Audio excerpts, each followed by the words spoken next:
नमस्कार विद्यार्थी मित्रांनो, आपण पाठीमागच्या लेक्चरला ग्रीनहाऊस टेक्नॉलॉजीचं डिटेल माहिती पाठीमागच्या लेक्चरला बघितलेली होती. आज आपण नवीन टॉपिकला सुरुवात करतो आहे. त्याचं नाव आहे ऑर्गॅनिक फार्मिंग. ऑर्गॅनिक फार्मिंग हा कन्सेप्ट तुम्ही बऱ्याच वेळेला ऐकला असेल. सेंद्रिय शेती कशी करायची, सेंद्रिय शेतीची माहिती तुम्ही बऱ्याच वेळेला ऐकला असेल. तर आज आपण प्रत्यक्ष ऑर्गॅनिक फार्मिंग हा कन्सेप्ट काय आहे, ऑर्गॅनिक फार्मिंग टर्म काय आहे ते बघूया. ऑर्गॅनिक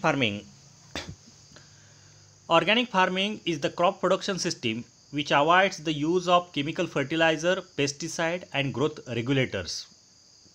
ऑर्गॅनिक फार्मिंग म्हणजे ही पीक उत्पादनाची पद्धत आहे. विच अवॉइड्स, याच्यामध्ये काय अवॉइड करा म्हणून सांगितलं. Which avoids the use of chemical fertiliser, रासायनिक खताचा वापर करू नका. पेस्टिसाइड, बुरशीनाशक, कीटकनाशकांचा वापर करू नका. अँड ग्रोथ रेग्युलेटर्स, जी संजीवक आहेत त्यांचा वापर करू नका. हे टाळून जी विषमुक्त शेती केली जाते त्याला ऑर्गॅनिक फार्मिंग असं म्हटलं जातं. Organic farming is the crop production system, ही पीक उत्पादनाची एक पद्धत आहे. याच्यामध्ये केमिकल फर्टिलायझर, रासायनिक खतं अजिबात वापरायची नाहीत. कीटकनाशकं, बुरशीनाशकं आणि ग्रोथ प्रमोटर्स आहेत, संजीवक आहेत, त्यांचा वापर न करता केलेली शेती म्हणजे ऑर्गॅनिक फार्मिंग. म्हणजे ऑर्गॅनिक फार्मिंग करायचं असेल तर केमिकल फर्टिलायझरच्या ऐवजी आपण सेंद्रिय खताचा उपयोग करायचा, जैविक कीटकनाशकं, बुरशीनाशकांचा वापर करायचा आणि याच्याद्वारे पिकांची वाढ कंप्लीट केली जाते. त्याला ऑर्गॅनिक फार्मिंग असं म्हटलं जातं. आता organic farming, practices of organic farming करण्याच्या पद्धती कोणकोणत्या आहेत बघा. ऑर्गॅनिक फार्मिंग करायचं असेल तर गुड ॲनिमल हजबंड्री प्रॅक्टिसेस महत्त्वाचं आहे. ॲनिमल हजबंड्री म्हणजे जनावरांची संवर्धन महत्त्वाचं आहे. कशासाठी संवर्धन महत्त्वाचं आहे तर त्याचा उपयोग आपल्याला शेणखत, गांडूळ खत, कंपोस्ट खत तयार करण्यासाठी मोठ्या प्रमाणात ऑर्गॅनिक फार्मिंगमध्ये त्याचा उपयोग करता येईल. त्यानंतर careful use of natural water resources, पाणी आहे किंवा पाण्याचे जे स्रोत आहेत त्याचा काळजीपूर्वक उपयोग करायचा. नॅचरल वॉटर जे पाणी तुम्ही जे पाणी आहे ते पाणी नॅचरल राहिलं पाहिजे, त्यामध्ये पोल्युशन झालं नाही पाहिजे. असे पाण्याचे जे स्रोत आहेत त्याचा काळजीपूर्वक वापर करायचा. आणि गुड ॲग्रिकल्चर प्रॅक्टिसेस, आपण नवीन ऑर्गॅनिक फार्मिंग करत असताना ज्या जुन्या पद्धती आहेत ॲग्रिकल्चर प्रॅक्टिसेसमधल्या, म्हणजे भांगलणीसाठी आहे किंवा कोळपणी आहे, याचा वापर आपण करायचा. पण तणनाशक मारणे ही प्रॅक्टिसेस ॲग्रिकल्चर प्रॅक्टिसेस आहे, ऑर्गॅनिक फार्मिंगमध्ये अपेक्षित नाही, ते वापरायची नाही. म्हणजे ॲग्रिकल्चर प्रॅक्टिसेस, जे गुड ॲग्रिकल्चर प्रॅक्टिस आहेत त्याचं जतन करायचं. यूज ऑफ नॅचरल रिसोर्सेस म्हणजे वॉटरचा व्यवस्थित वापर करायचा. आणि ॲनिमल हजबंड्री, पशूंचं संवर्धन करायचं आणि त्याचा उपयोग ऑर्गॅनिक फार्मिंगमध्ये आपण करतो. या 3 गोष्टींचा उपयोग करून आपण ऑर्गॅनिक फार्मिंग भविष्यात सक्सेस करणार आहोत. त्यानंतर aims and objectives of organic farming. Aims और ऑब्जेक्टिव्ज दोन्ही पण एकच आपण त्याला म्हणतो. एम्स, हेतू, उद्देश काय ऑर्गॅनिक फार्मिंगचा. First, to maintain and increase the long term soil fertility. Organic फार्मिंगचा मुख्य उद्देश आहे जमिनीची सुपीकता वाढवणं, सॉईल फर्टिलिटी वाढवणं. फक्त ती थोड्या कालावधीसाठी नाही, तर ती सॉईल फर्टिलिटी लॉंग टर्म, बराच वर्षानुवर्ष, हजारो वर्ष ती जमीन सुपीक बनली पाहिजे, याच्या दृष्टीनं नियोजन करणं. Control the disease paste without harming environment. कीड आहे, डिसीज म्हणजे रोग आहेत, पेस्ट म्हणजे कीड आहे, त्याचं कंट्रोल करणं अपेक्षित आहे. पण ते करत असताना वारेमाप पद्धतीनं कीटकनाशकं, बुरशीनाशकं वापरायची नाहीत आणि त्याचा एन्व्हायरमेंटवरती, पर्यावरणावरती कोणत्याही प्रकारचा परिणाम न होता पेस्ट अँड डिसीजचं कंट्रोल करणं. त्यानंतर make sure that water is clean and safe. पाणी आहे, पाण्याचा वारेमाप वापर करायचा नाही. पाणी योग्य पद्धतीनं, काटकसरीनं आणि क्लीन आणि सेफ पाणी आपण वापरायचं. पॉल्युटेड फ्री वॉटर आपण वापरायचं. Produce nutritious chemical free food to human beings and feed for animals in sufficient quantity. Produce nutritious म्हणजे पूर्ण पोषणद्रव्यानं जे भरलेलं अन्न आहे. केमिकल फ्री फूड म्हणजे विषमुक्त अन्न हे ह्युमन बीइंग्सला, त्याचबरोबर आपले जे कॅटल फीड्स आहेत, जनावरं आहेत, त्यांना पण चांगल्या पद्धतीचं विषमुक्त अन्न उपलब्ध करून द्यायचं. हा मुख्य उद्देश ऑर्गॅनिक फार्मिंगचा आहे.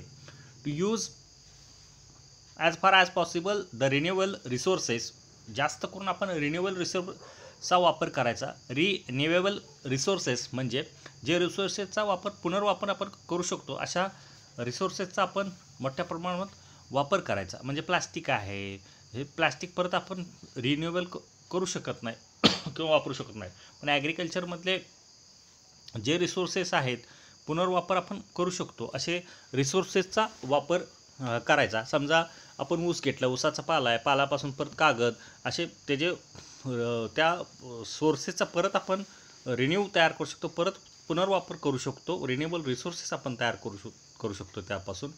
Sale the high quality produce at a good price, आणि त्याच्यामुळे विषमुक्त शेती केल्यामुळं चांगल्या पद्धतीचं न्यूट्रिशियस फूड आपण तयार केल्यामुळं त्याला मार्केटमध्ये गुड प्राईस आपोआप मिळणार आहे, मिळवायचे आहे. मुख्य उद्देश ऑर्गॅनिक फार्मिंगचा. Available resources which are farmers already have, आणि जे आपल्या परिसरामध्ये उपलब्ध रिसोर्स आहेत त्याचा पुरेपूर वापर करून, उपलब्ध साधनसामुग्रीचा पुरेपूर वापर करून आपण ऑर्गॅनिक फार्मिंग करायचे आहे. हे मुख्य ऑब्जेक्टिव्ज आहेत ऑर्गॅनिक फार्मिंगचे. ऑर्गॅनिक फार्मिंगचा मुख्य उद्देश long term soil fertility maintain ठेवणं, डिसीज आणि पेस्ट कंट्रोल करायचं आहे, पण without environment harm. Water is clean and safe करायचं आहे. Produce nutritious food, chemical free food तयार करायचं आहे. रिन्युएबल रिसोर्सेस तयार करायचे आहेत. हाय क्वालिटी आणि फूड तयार करून हाय प्राईज मिळवायचे आहे. आणि all resources have already use, त्याचा वापर आपण ऑर्गॅनिक फार्मिंगमध्ये करणार आहे. एम्स अँड आपण ऑर्गॅनिक फार्मिंगचे बघितले. त्यानंतर 4 principle of organic farming, 4 principle तत्त्व सांगितलेत ऑर्गॅनिक फार्मिंगची. फर्स्ट प्रिन्सिपल आहे principle of health. The role of organic agriculture is to sustain and enhance the health of total ecosystem, that is health of soil, plant, animal and human being. It provides pollution chemical free food for beings. Principle of health, आरोग्याचं तत्त्व सांगितले. याच्यामध्ये काय सांगितले? The role of organic agriculture is to sustain, ॲग्रिकल्चरचा enhance the health of total ecosystem, पूर्ण इकोसिस्टीमचं आरोग्य चांगलं ठेवायचं. म्हणजे त्यामध्ये हेल्थ ऑफ सॉईल, जमिनीचं आरोग्य महत्त्वाचं आहे. प्लांटचं आरोग्य महत्त्वाचं आहे. ॲनिमल, जे पशु आहेत त्यांचं पण आरोग्य महत्त्वाचं आहे. आणि ह्युमन बीइंग्स, त्यानंतर मग ह्युमन बीइंगचं आरोग्य महत्त्वाचं आहे. या सगळ्यांचं आरोग्य मेंटेन ठेवून कोणत्याही प्रकारचं पोल्युशन न करता विषमुक्त अन्नाची निर्मिती करून त्यांचं सर्वांचं अन्न त्यांचं आरोग्य आपण चांगलं ठेवायचं, हे मुख्य प्रिन्सिपल आहे ऑर्गॅनिक फार्मिंगचं. त्यानंतर second principle of care. Organic farming should be practice in a careful and responsible manner to protect the present and future generation and environment. Principle of care म्हणजे जबाबदारीचं तत्त्व आहे. याच्यामध्ये ऑर्गॅनिक फार्मिंग आपण काळजीपूर्वक आणि जबाबदारीनं करायचं आहे. नुसती काळजीपूर्वक नाही तर ते त्याचबरोबर जबाबदारीनं करायचं आहे. आणि प्रेझेंट, चालू आणि भविष्याचा वेध घेत, चालू आणि भविष्याचं जे जनरेशन आहे त्याचं आणि पर्यावरणाचं दोन्हीचं प्रोटेक्शन आपण करायचं आहे, केअर करायचे आहे, काळजी घ्यायची आहे, आणि त्याचबरोबर त्यांची जबाबदारी पण नीट सांभाळायची आहे. हे प्रिन्सिपल ऑफ केअरमध्ये सांगितलेलं आहे. त्यानंतर प्रिन्सिपल ऑफ इकॉलॉजी. ऑर्गॅनिक फार्मिंगमध्ये इकॉलॉजी म्हणजे सॉईल अँड क्लायमेटचा बॅलन्स मेंटेन ठेवणं, पर्यावरणाचा बॅलन्स मेंटेन ठेवणं. Principle of ecology. Organic farming must be based on living ecological system, जे जिवंत इकॉलॉजिकल सिस्टीम आहे त्याच्यावरती ऑर्गॅनिक फार्मिंग हे बेस असणं गरजेचं आहे. Organic farming must be fit to ecological balance and cycle in nature. पर्यावरणामध्ये जी अन्नसाखळी आहे, एकमेकावरती उपलब्ध जीव आहेत त्यांचं संवर्धन करणं, त्याच्यावरती कोणत्या प्रकारचा इजा न होता जे जैविक साधनसंपत्ती आहे त्याची मेंटेन ठेवणं, हे ऑर्गॅनिक फार्मिंगचा उद्देश आहे. Organic farming should be maintain genetic diversity. जैविक अनुवंशिकता, जैविक डायव्हर्सिटी आपल्याला मेंटेन ठेवायचं आहे प्रिन्सिपल ऑफ इकॉलॉजीमध्ये. त्यानंतर प्रिन्सिपल ऑफ फेअरनेस. निपक्षपातीपणाचं तत्व आहे principle of fairness. Organic farming provide good quality of life and helps in reducing poverty. Organic farming provide good quality, चांगलं जीवन लोकांना जगायला उपलब्ध जीवन या ऑर्गॅनिक फार्मिंगच्या माध्यमातून उपलब्ध करून द्यायचं आहे. आणि जी पॉवर्टी म्हणजे गरिबी आहे ते गरिबीचं उच्चाटन करायचं आहे, गरिबीचं निर्मूलन करायचं आहे. Natural resources must be used and preserve for future generation. जे नॅचरल रिसोर्सेस आहे, जी नैसर्गिक साधनसंपत्ती आहे त्याचं संवर्धन करायचं आणि त्याचं जतन करायचं, हे ऑर्गॅनिक फार्मिंगचं महत्त्वाचा उद्देश आहे आणि त्याचा उपयोग आपल्याला फ्युचर जनरेशनसाठी करता येईल. Conduct human relationship in manner that ensure fairness at all levels and to all parties. आणि हे करत असताना मानवी जीवन आहे, मानवामध्ये एकमेकांच्यामध्ये सौंदर्याचं म्हणजे चांगलं वातावरण आपल्याला निर्माण करायचं आहे आणि निपक्षपातीपणाने सगळ्या लोकांच्यामध्ये हे ऑर्गॅनिक फार्मिंगचं तत्त्व आपल्याला रुजवायचं आहे. त्याच्यामध्ये कोणत्याही प्रकारचा पक्षपात न करता हे ऑर्गॅनिक फार्मिंगचं तत्त्व आपल्याला मेंटेन ठेवायचं आहे. हे झालं प्रिन्सिपल ऑफ फेअरनेस. आपण बघा तत्त्व प्रिन्सिपल बघितले, प्रिन्सिपल ऑफ हेल्थ बघितलं, आरोग्याचं तत्त्व सांगितलेलं आहे, प्रिन्सिपल ऑफ केअर काळजीचं तत्त्व आपल्याला बघितलं, त्यानंतर प्रिन्सिपल ऑफ इकॉलॉजी बघितली, लिव्हिंग ऑर्गॅनिझमच्या संबंधी आपण हे तत्त्व बघितलं, त्यानंतर प्रिन्सिपल ऑफ फेअरनेस हे तत्त्व बघितलं. हे 4 महत्त्वाची तत्त्व आपण ऑर्गॅनिक फार्मिंगमध्ये बघितली. याच्यामध्ये ऑर्गॅनिक फार्मिंग का करणं गरजेचं आहे, का कोणत्या तत्त्वांचा विचार करून ऑर्गॅनिक फार्मिंग करायचं आहे ते तत्त्व आपण बघितली. त्यानंतर टाईप्स ऑफ ऑर्गॅनिक फार्मिंग, याच्यामध्ये फर्स्ट आहे pure organic farming. In this fertiliser and chemical pesticide are completely avoided. या प्युअर ऑर्गॅनिक फार्मिंग म्हणजे काय, आपण 100% ऑर्गॅनिक फार्मिंग यामध्ये करणार आहे. इन दिस फर्टिलायझर म्हणजे रासायनिक खतं आहेत, केमिकल फर्टिलायझर्स आहेत किंवा पेस्टिसाइड आहेत, कीटकनाशक आहेत, बुरशीनाशक आहेत, हे कम्प्लिटली अवॉइड करायचं. हे अजिबात शेतामध्ये आपण जरासुद्धा वापरायचं नाही. It advocates the use of organic मॅन्युअर्स and biological pest control methods. आणि मग तुम्ही म्हणणार फर्टिलायझर वापरायचे नाहीत, पेस्टिसाइड वापरायचे नाहीत, मग याच्याऐवजी कशाचा वापर करायचा, तर फुल्ली ऑर्गॅनिक मॅन्युअरचा वापर करायचा. सेंद्रिय खत आहे, मोठ्या प्रमाणात शेणखत आहे, त्याचा आपण या पद्धतीमध्ये वापर करणार आहे. आणि किडीचं नियंत्रण करायचं असेल तर बायोलॉजिकल पेस्ट कंट्रोल मेथड्स आपण मोठ्या प्रमाणात वापरणार आहे. जैविक पद्धतीनं किडींचं नियंत्रण करणार आहे. याला 100% सेंद्रिय शेती आपण म्हणतो, त्याला प्युअर ऑर्गॅनिक फार्मिंग असं म्हटलं जातं. दुसरा टाईप आहे integrated green revolution farming.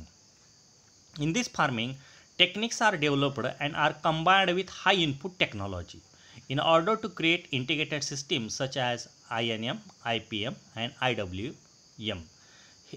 Integrated green revolution farming आपण करणार आहे, तर याच्यामध्ये हाय इनपुट टेक्नॉलॉजीचा आपण वापर करणार आहे. High input technology in order to create integrated system. High input महत्त्वाचा शब्द आहे. इंटिग्रेटेड ग्रीन रिव्हॉल्युशन फार्मिंगमध्ये ज्या हाय इनपुट टेक्नॉलॉजी आहे त्याचा आपण वापर करणार आहे. म्हणजे बघा, इंटिग्रेटेड न्यूट्रिएंट मॅनेजमेंट, INM म्हणजे integrated nutrient management, integrated pest management, integrated weed management. म्हणजे इंटिग्रेटेड न्यूट्रिएंट मॅनेजमेंट आपल्याला करायचं असेल तर आपण सातत्यानं एकच रासायनिक खतं वापरणार नाही, कधी सेंद्रिय खतं, कधी रासायनिक खतं, आणि याचा बॅलन्स ठेवणं इंटिग्रेटेड न्यूट्रिएंट इंटिग्रेटेड पेस्ट मॅनेजमेंटमध्ये एकच पद्धती, केमिकल फर्टिलायझर किंवा केमिकल पेस्टिसाइड वापरणार नाही कंट्रोल करण्यासाठी, जैविक पद्धती कधी व केमिकल पेस्टिसाइड असा सगळ्याचा वापर करणार. इंटिग्रेटेड वीड मॅनेजमेंटसाठी आपण तणनाशक वापरणार नाही, कधी भांगलणी, कधी खुरपणी, कोळपणी, या वेगवेगळ्या पद्धतीचा वापर करून आपण हाय इनपुट टेक्नॉलॉजीचा वापर करून integrated green revolution organic farming करणार आहे. त्यानंतर तिसरा type integrated farming system, IFS म्हटलं जातं. It is a low input organic farming. It is a low input organic farming. It depends on local resources and ecological process. हा low input organic farming आहे. Low input आणि integrated green revolution फार्मिंगमध्ये आपण शब्द वापरला हाय input technology, आणि integrated farming सिस्टीममध्ये low input फार्मिंगची सिस्टीमचा वापर करणार आहे. Depends on local resources. ही कम्प्लिटली हे इंटिग्रेटेड फार्मिंग सिस्टीम करायचे असेल तर आपल्या आसपासचे लोकल रिसोर्सेस आहेत, इकॉलॉजिकल रिसोर्सेस आहेत, त्याचा वापर करायचा. Recycling of agriculture waste and crop residues. आपल्या शेतामध्ये उपलब्ध असणारे लोकल रिसोर्सेस मोठ्या प्रमाणात वापरायचा आणि त्या ॲग्रिकल्चर वेस्टचा पुनर्वापर करायचा, आणि किंवा क्रॉप रेसिड्यूचा आहे, पिकांचा पाला पाचोळ्याचा मोठ्या प्रमाणात उपयोग करून आपण इंटिग्रेटेड फार्मिंग सिस्टीम करतो, त्याला इंटिग्रेटेड फार्मिंग सिस्टीम असं म्हटलं जातं. 3 पद्धती आपण बघितल्या types of organic farming. First आहे प्युअर ऑर्गॅनिक फार्मिंग. याच्यामध्ये chemical fertiliser pesticide completely avoid केली जातात आणि ऑर्गॅनिक मॅन्युअर्स आणि बायोलॉजिकल पेस्ट कंट्रोल मेथडचा वापर केला जातो, त्याला pure organic farming. Second, integrated green revolution फार्मिंगमध्ये हाय इनपुट टेक्नॉलॉजीचा वापर केला जातो, आणि इंटिग्रेटेड फार्मिंग सिस्टीममध्ये लो इनपुट टेक्नॉलॉजी आणि लोकल रिसोर्सचा वापर केला जातो, त्याला इंटिग्रेटेड फार्मिंग सिस्टीम असं म्हटलं जातं. आता requirements and components of organic farming बघा. आपल्याला ऑर्गॅनिक फार्मिंग करायचे आहे तर त्याची रिक्वायरमेंट्स काय आहेत किंवा कॉम्पोनंट्स काय आहेत ऑर्गॅनिक फार्मिंगचे बघा. फर्स्ट गरजा काय आहेत ऑर्गॅनिक फार्मिंग करायचे असेल तर फर्स्ट क्रॉप प्रोडक्शन प्लॅन, पिकांचा प्लॅन असणं गरजेचं आहे. पीक उत्पादन घ्यायचं आहे आपल्याला, ऑर्गॅनिक फार्मिंग करायचं आहे त्याचा प्लॅन असणं गरजेचं आहे. तो काय प्लॅन आहे बघा. दिस plan shall include description of the crops in a production cycle as per agroclimatic situation. Agroclimatic situation म्हणजे जमीन आणि वातावरण याचा विचार करून आपल्या भागामध्ये कोणती पिकं येतात, कोणत्या सीझनमध्ये येतात त्याचं डिस्क्रिप्शन आपल्याकडे असणं गरजेचं आहे. त्यानंतर description of practices and procedure to be perform. त्यानंतर ते कोणतं पीक कोणत्या सीझनमध्ये कोणत्या जमिनीत कुठल्या वेळेला घेणार आहेत ते डिस्क्रिप्शन झाल्यानंतर त्यानंतर आपण वर्षभर काय कोणकोणते प्रॅक्टिसेस करणार त्याचं डिस्क्रिप्शन आपल्याला क्रॉप प्रोडक्शन प्लॅनमध्ये पाहिजे. List of inputs use in production आणि लागणारी साधनं आपल्याला कोणकोणते आहेत, उत्पादनासाठी काय काय लागणार आहे तर त्याची लिस्ट आपल्याकडे असणं गरजेचं आहे. Source of organic planting material आणि ते लागणीसाठी जे प्लांटिंग मटेरियल वापरणार आहे कुठून उपलब्ध करणार आहे, कुठला सोर्स आहे तो महत्त्वाचा आहे. Description of the record keeping system आणि ह्या सगळ्याचं रेकॉर्ड आपल्याला मेंटेन ठेवणं गरजेचं आहे. क्रॉप प्रोडक्शन प्लॅनमध्ये पीक घ्यायचं आहे तर पीक घेण्याऐवजी ऑर्गॅनिक फार्मिंग करताना लगेच आज ऑर्गॅनिक फार्मिंगची डोक्यात आलं की उद्या लगे ऑर्गॅनिक फार्मिंग होऊ शकत नाही.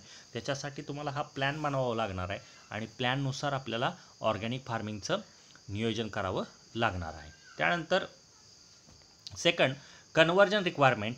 Conversion requirement the establishment of an organic management system and building of soil fertility requires an interim period. जर आपल्याला ऑर्गॅनिक फार्मिंग करायचं आहे, ऑर्गॅनिक सिस्टीम करायची असेल तर आपल्या जमिनीची सॉईल फर्टिलिटी मेंटेन ठेवायची असेल तर त्याला बराच कालावधी जावं लागणार आहे. लगेच ऑर्गॅनिक फार्मिंग आपण कन्वर्जन शेतीचं ऑर्गॅनिक फार्मिंगमध्ये करू शकत नाही, त्याला काहीतरी एंट्रीम पिरियड लागणार आहे. The start of conversion period may be calculated from the date of first